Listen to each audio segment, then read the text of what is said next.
Now just let's look at quick look at relics. Like most likely you will have all of these, like all the points put into your artifact weapon. But what are the really good relics? So first of all, shock treatment is really good, and it's valued +3 weapon item levels. So you see here, you see it says item level is not 955. Yes, it's incredibly lucky. But then you can see +74 item levels. So this is equivalent to +3 of those, +3 weapon item levels. And what 3 item levels equivalent to around 15 item levels in terms of relics. So this shock treatment, you want this straight away. Deliverance of light, deliver the light, increases healing done by holy light and flash of light by 16 well, it's a bit less, but this relic is again about around +3 again. It's really good. These two are just like biz by default. Really good relics. Now you have second sunrise, which Light of Dawn has a 20% chance to cast a second time for additional mana cost. Again, this is around +2, really strong as well. So actually Holy Paladins have quite a few relics that are really good, or traits that are really good. Then you have Expel the Darkness, increases healing done by Light of the Dawn by a certain amount. Again, really good, around +1. And then you have Tears Munificence, increases the range of Tears Deliverance by 8 yards, healing by 20%. Well, it's based on, it's per relic point, so it's going to be a little different. But this again is around +1. So you have quite a few relics that are pretty strong. I also have a very rough estimated Netherlight Crucible calculator. I'm using an add-on called Crucible Weights, which lets me decide which Crucible path is better. So I inputted my own estimated values for each of the Netherlight Crucible traits and each of the artifact weapon traits. So based on these values, I can see which is the better path for me to go based on the relics that I have. So I use that to actually decide what's the best for Netherlight Crucible. So beside Netherlight Crucible, let's look at the thing that I hate the most, which is Legendaries. So there are actually quite a few Holy Paladin Legendaries that are really strong and can be used to really kind of cheese some of the kind of mechanics. So Prideus by itself is actually really strong. It gives you a shield. That shield can kind of let you heal with Light of the Martyr. By healing Light of the Martyr, like I said, you're healing someone else, but you're also taking the damage. So the shield prevents you from taking the damage and going, you know, too low and actually dying from healing others, or getting really low and then getting hit by ability and dying. So Prideus is very good. Marad's Dying Breath is actually really good as well. It's not considered top tier, but a lot of people use it. Just like, it's really good for sniping and things like that. Like healing with Light of Dawn causes your next Light of the Martyr to also heal your Beacon of Light. Each ally healed by Light of the Dawn increases Light of the Martyr healing by 10%. So if you get like Light of the Dawn, like if you heal five people with Light of the Dawn, you get like 50% increased healing on your Light of the Martyr. So like I said, if you use Aura of the Sacrifice, if you pop your Aura of the Sacrifice and use your Aura Mastery, you can just Light of Dawn, get 5 stacks, and then just light. Of course, I can't Light of the Martyr myself, and then just Light of the Martyr a person who's low target, and that's going to do a lot of healing. And then you can Holy Shock for an extra benefit. Like that's going to do a lot. So this is actually a pretty fun legendary that I would like to get as well. Marad's Dying Breath. Prideus is really good. The belt is more into 5-mans, but it's also a decent rating legendary as well. But it's probably not top tier. Then you have all of this just terrible legendaries. Then you have the 2 rings. So you have the Crown Jewel of the Silver Moon.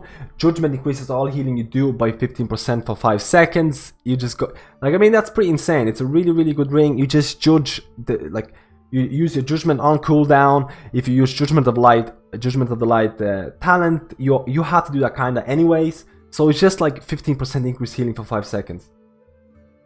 Straight up awesome legendary. And then you have Soul of the High Lord. Gain one of the following talents based on your specializations. So for Holy, you get Divine Purpose. I didn't really cover Divine Purpose, but Divine Purpose is Light of Dawn and Holy Shock have a 15% chance to not start their cooldowns and make their next cast free. So the reason I don't really use this talent is because I don't really like proc talents or like random RNG talent choices, because for a healer I feel that something like Holy Avenger that lets you decide when you want to pop the cooldown rather than just getting a proc that could be useless. But I mean, in terms of the legendaries, this is actually a very, very strong legendary. This is a very, very strong legendary and one of the top tiers. So the 2 rings, Crown Jewel of the Silver Moon, Soul of the High Lord, and Valence. Everyone knows Valence. Awesome trinket, awesome itemization, awesome unused effect that causes 50% of overhealing on players to be redistributed. So for Holy Paladin, that's really, really strong as well. So Pridus, Morad is good, Belt is decent, 2 of the rings are really, really strong, and Balance is really, really strong. These are the legendaries that you want to have. Unfortunately, I got the boots and Zephus, so rip my Paladin. So let's look at the game style and gameplay of Holy Paladin. So before this video gets way too long, in my personal experience, Holy Paladins are all about cooldown usage, and cooldown usage is a really big part of playing a Holy Paladin. First of all, you have 2 beacons, which kind of like gives you the idea of what Holy Paladin is all about. Like Holy Paladin without beacon is not considered Holy Paladin, but you place your beacon on your 2 tanks and you don't really focus the tanks anymore. You place the beacons, and I mean, if the tank is about to die or something, you're gonna throw in a heal. From what I've seen, the percentage of paladins, the percentage of their healing that goes into healing the beacon targets. So if you have a beacon on the tank and you actually casting Flash of Light, it's around 8-10% of your healing that goes into beacon targets. Like I mean, the percentage of your healing that you spend on actually healing the beacon target. So it's very low. So you basically just place your beacon targets, you place beacon on your targets, and you just kind of focus on everyone else. You leave the tanks there. Beacon is going to do its work, especially if you have your tier 24 set, which for 5 seconds after casting Light of Dawn, your healing spells will transfer additional 40% to your Beacon of Light target, which is most likely going to cause overhealing, but is on top of it, it's probably going to cause a lot of healing as well. So you place your beacons on the tanks, and you kind of just focus either Flash of Light or Holy Light on other people. Now, this is a big part. Holy Shock is your #1 priority. Holy Shock is an instant cast heal with around 8-second cooldown, depending on the haste that you have, that has a chance to proc Infusion of Light. So if it crits, reduces the cast time of your next Holy Light by 1.5 seconds, or increases the healing of your next Flashlight by 50%. So what the hell do I do if my Holy Shock procs? Do I cast a really powerful Flash of Light, or do I cast a reduced in casting time Holy Light? So it's all depending on your mana. It's all depending on mana, it's all depending on how long the fight is going to take. If the fight's going to take like 3-4 minutes, you're most likely just going to be spamming your Flash of Light. Even if you get the Holy Shock proc, you're just going to be spamming Holy Light, and your Holy Light is going to heal for insane amount of heal. So if you do tend to run into, if you're like, oh, I'm kind of like 30% mana and the boss is at 50%, I'm gonna get Holy Shock crit, and I'm just gonna go Holy Light. Holy Light is super mana efficient heal.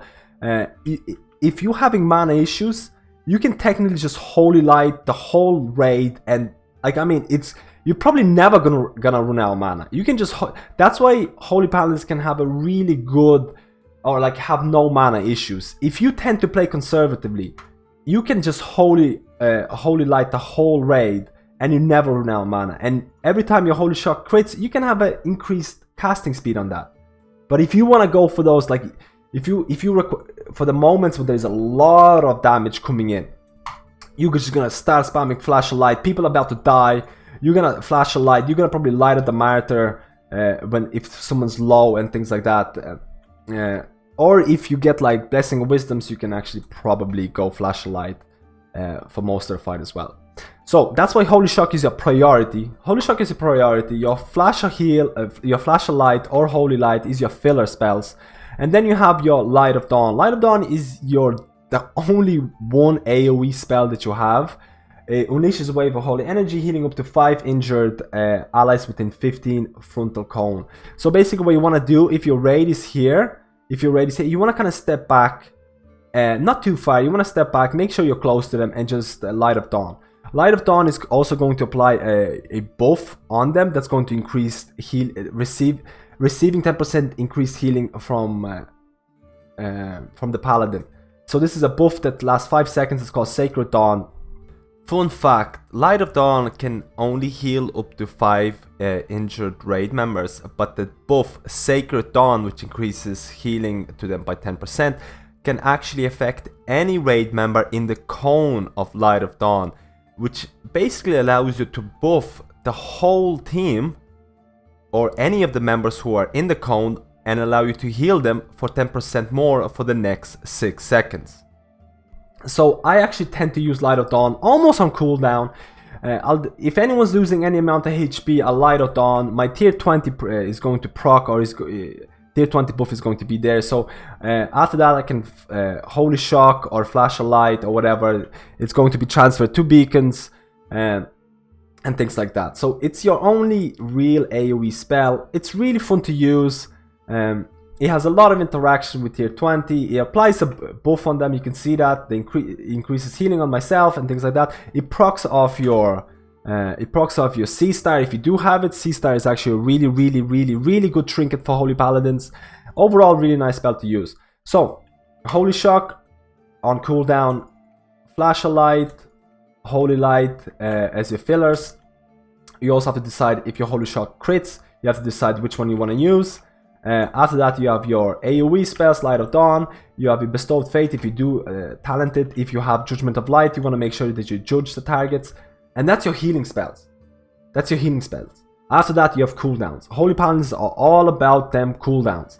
You can have, like you can see here, I actually have 4 really big cooldowns that I can spend on top of my Rule of Law.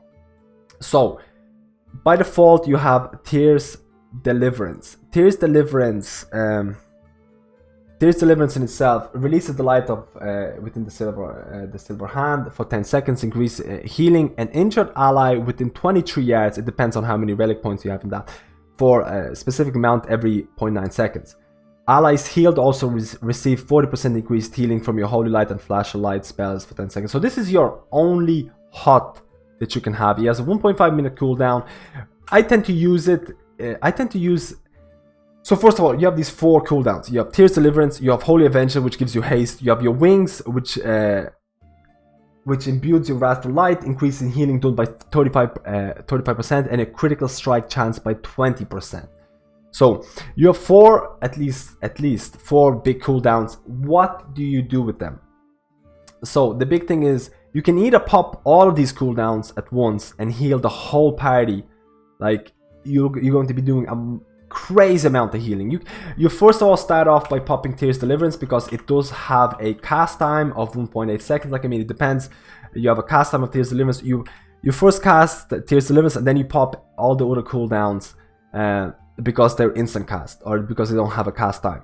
But I don't actually tend to use that, because I don't see a lot of opportunity where there's so much damage that you need to pop every single cooldown. What I tend to do is break down my cooldowns into 2 pairs. I tend to have Tears Deliverance and Holy Avenger as my 1 pair of cooldowns. So I pop my Tears Deliverance, which is going to apply a hot on the target, and it's also going to increase my Flashlight healing on them. If you've seen it, it's going to increase Flashlight healing on them if you read it from the thing. Allies healed also receive 40% increased healing from your Holy Light and Flashlight spells for 10 seconds. So it's actually really strong for 5 man as well. And on top of that, I pop Holy Avenger, which increases my haste. And also increases your Holy Shock healing by 30%. So I have these 2 awesome cooldowns popped, and and I most likely will cover any kind of AoE damage that's happening there. I will do good healing and things like that. Now, I used up these 2 cooldowns. The cooldowns for them are around the same time. If you've seen, Holy Avenger is 1.5 minute cooldown and Tears Deliverance is 1.5. So you can always basically use this as a combo. Combo 1, I call it. My combo 2 is Wings and Aura Mastery. So I usually tend to run with Aura of Sacrifice. So I pop wings and I pop Aura Mastery for the next 8 seconds. I need to Holy Shock, Light of Dawn, Flash of Light, and you see I used my Holy Shock too late, but I should have my second Holy Shock available there as well. So what this means is that basically I use this for the big AoE damage. So let's say Garroth, when Garroth does the arrows, there's a lot of damage there. When Harjatan does the whole Stomp thing, or when I need to kind of like in Sisters, if I do tend to heal, or if I do tend to use Aura of Sacrifice, I do pop wings and things during the bubble absorption phase. So these are my combos that I tend to use, and most of the time I like to spread them out for the different damage patterns that happen, because using all of the cooldowns at once, a Holy Paladin who used all of his cooldowns at once feels really weak after they're on cooldown. It's just, you don't really have that much stuff going on. I mean, you can heal with your beacons and your Holy Shocks and Light of Dawns, but without the cooldowns, the effectiveness of Holy Paladin kind of goes down. So that's why I say the Holy Paladins are all about cooldown management and how you are going to use your cooldowns. You need to make sure you know when the damage comes in. You need to make sure how many cooldowns you want to use. Like I said, this is my personal opinion. I tend to go combo 1, combo 2. Combo 1 being Tears Deliverance and Holy Avenger, and combo 2 being Wings and Aura of Mastery. Now, I always tend to pop Wings first and then Aura of Mastery second, because you want to make sure that every second you spend in your Aura of Mastery with Aura of Sacrifice, that you don't waste it. Now, let's hope this video was not too long. I'd like to thank you for the people who are watching this video. There's a lot of different tips and tricks playing Holy Paladin. This has been a beginner's overview look into Holy Paladin healing. I'm pretty sure if you check this video, there's a couple of things that, like talent choices, people might prefer other talent choices. They might have different tips. Let me know what kind of tricks and tips that you have as a Holy Paladin. Let me know how you feel about this video. Let me know if you want to see more Holy Paladin content. Thank you for watching this guide, and I'll see you next time.